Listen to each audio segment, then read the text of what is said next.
Alright, so continuing on from the book, Chapter 2, Beyond Expectations.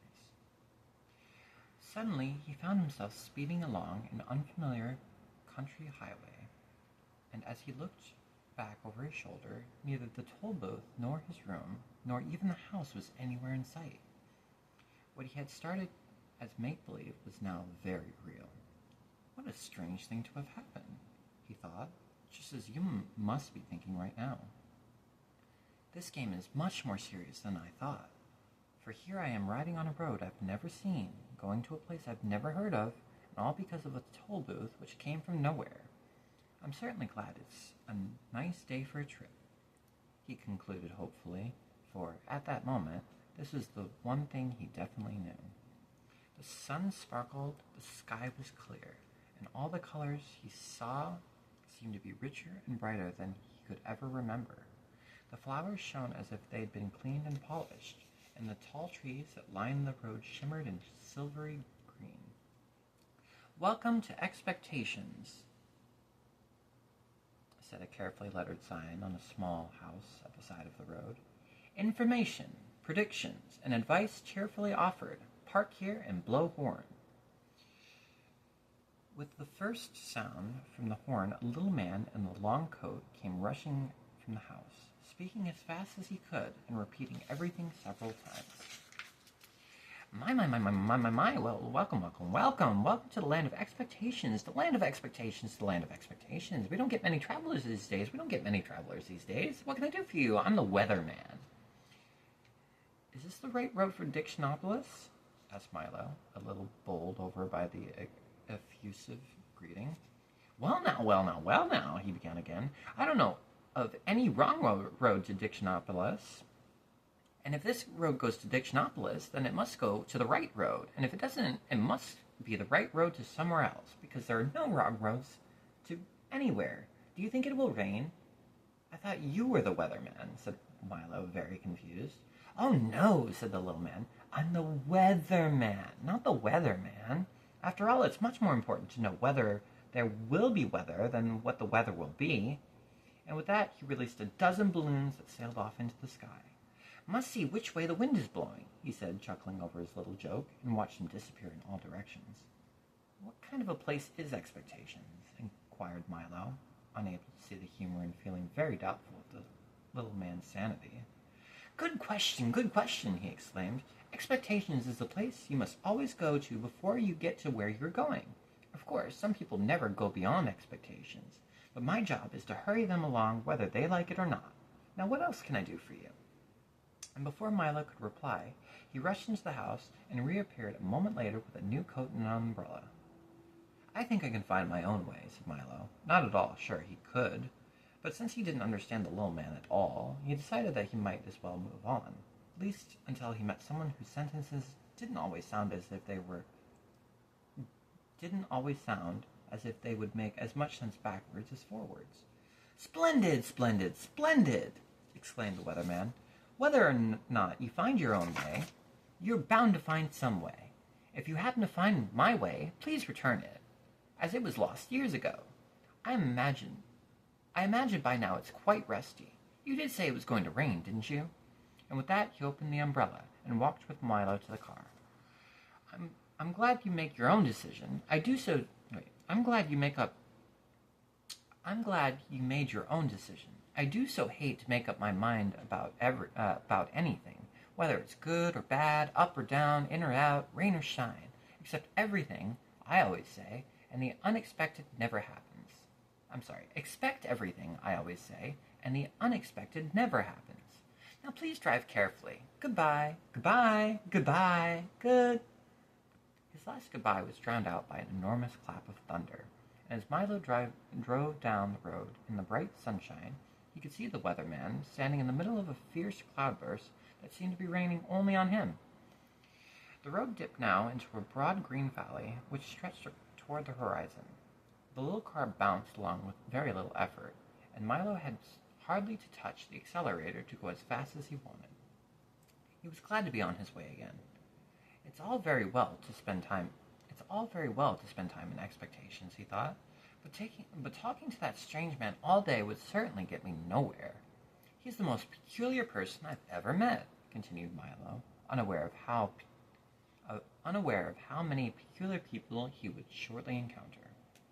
As he was driving along the peaceful highway, he soon fell to daydreaming and paid less and less attention to where he was going. In a short time, he wasn't paying any attention at all, and that is why, at a fork in the road, when a sign pointed to the left, Milo went to the right. Along a route which looked suspiciously like the wrong way. Things began to change as soon as he left the main highway.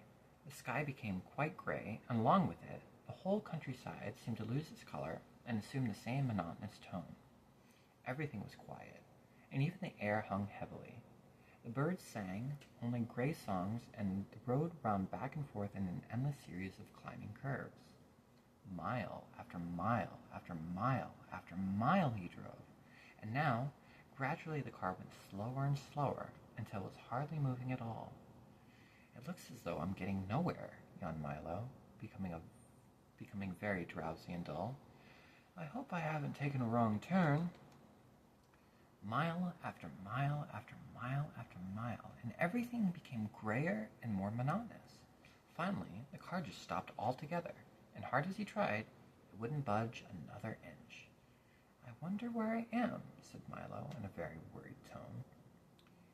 You're in the doldrums, wailed a voice that sounded very far away. He looked around quickly to see who had spoken. No one was there, and it was quiet and still, and it was as quiet and still as one could imagine. Yes, the doldrums, yawned another voice, but still he saw no one. What are the doldrums? He cried loudly, and tried very hard to see who would answer this time. The doldrums, my young friend, are where nothing ever happens and nothing ever changes. This time the voice came from so close that Milo jumped with surprise, for, sitting on his right shoulder, so lightly that he hardly noticed, was a small creature exactly the color of his shirt. Allow me to introduce all of us, the creature went on. We are Lethargians.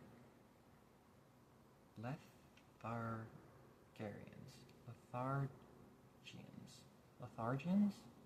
We are the Lethargians, at your service.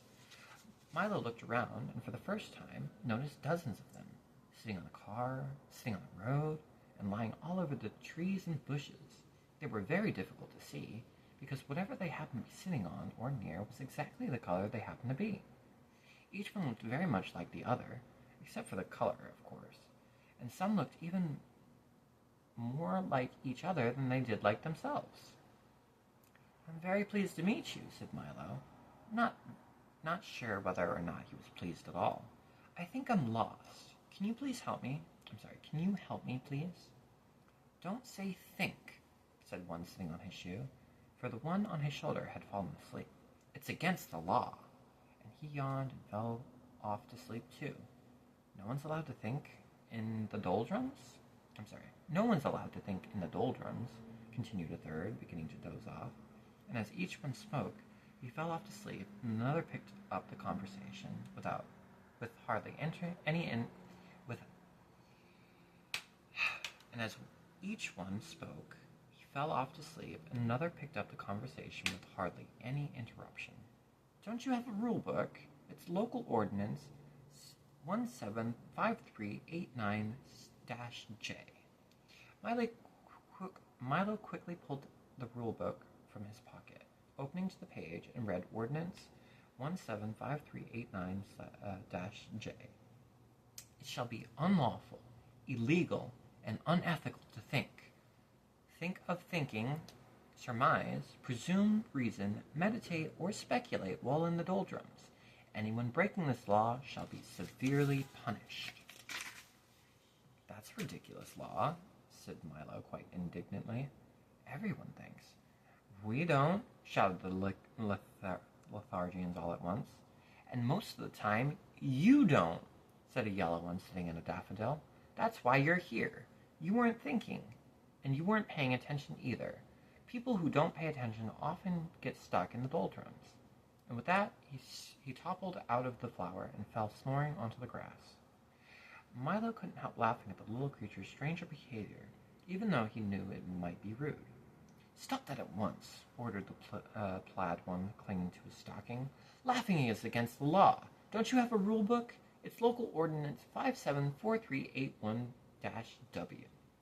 Opening the rule book again, Milo found Ordinance 574381-W. In the doldrums, laughter is frowned upon, and smiling is permitted only on alternate Thursdays.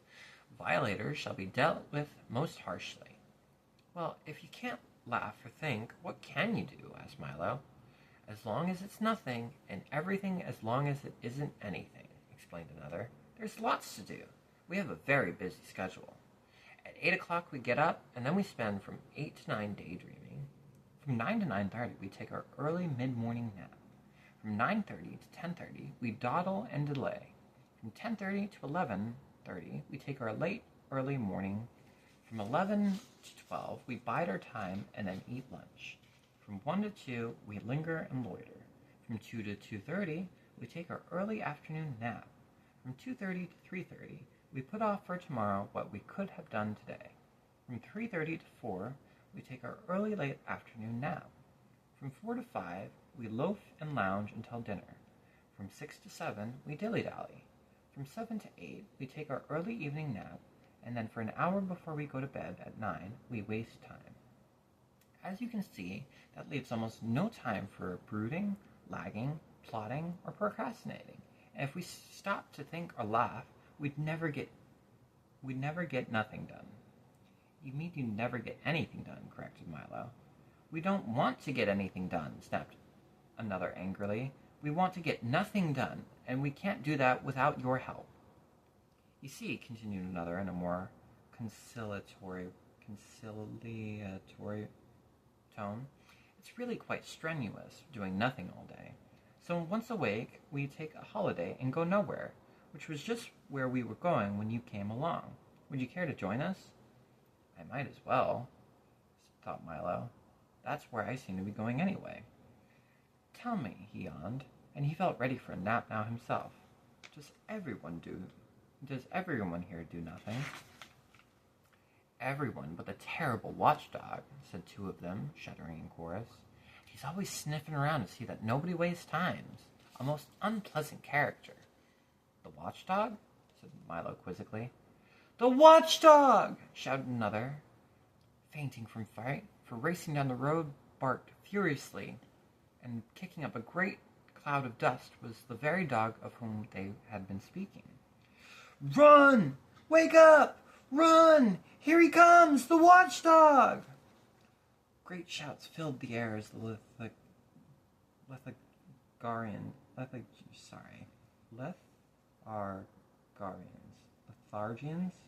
Lethargians scattered in all directions and soon disappeared entirely. "Roof!" Sorry, that was bad. Exclaimed the watchdog as he dashed up to the car, loudly puffing and panting. Milo's eyes opened wide, for there in front of him was a large dog with a perfectly normal head, 4 feet, and a tail, and the body of a loudly ticking alarm clock. "What are you doing here?" growled the watchdog. "Just killing time," replied Milo apologetically.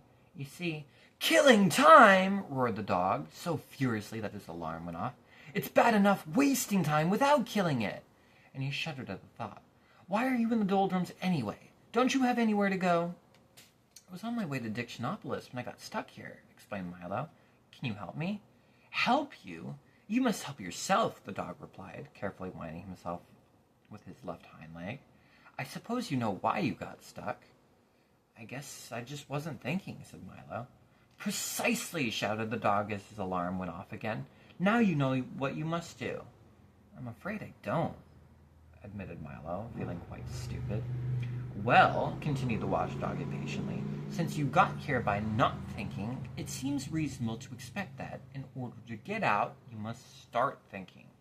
And with that, he hopped into the car. "Do you mind if I get in? I love automobile rides." Milo began to think as hard as he can, which was very difficult because he wasn't used to it. He thought of birds that swim, and fish that fly. He thought of yesterday's lunch and tomorrow's dinner. He thought of words that began with J, and numbers that ended in 3. And as he thought, the wheels began to turn. We're moving! We're moving! He shouted happily. Keep thinking, scolded the watchdog. The little car started to go faster and faster as Milo's brain whirled with activity, and down the road they went. In a few moments, they were out of the doldrums and back on the main highway. All the colors had returned to their original brightness, and as they raced along the road, Milo continued to think of all sorts of things. Of the many detours and wrong turns that were so easy to take, of how fine it was to be moving along, and most of all, how much could be accomplished with just a little thought. And the dog, his nose in the wind, just sat back, watchfully ticking. And that's it for chapter 2. Come back for chapter 3, won't you?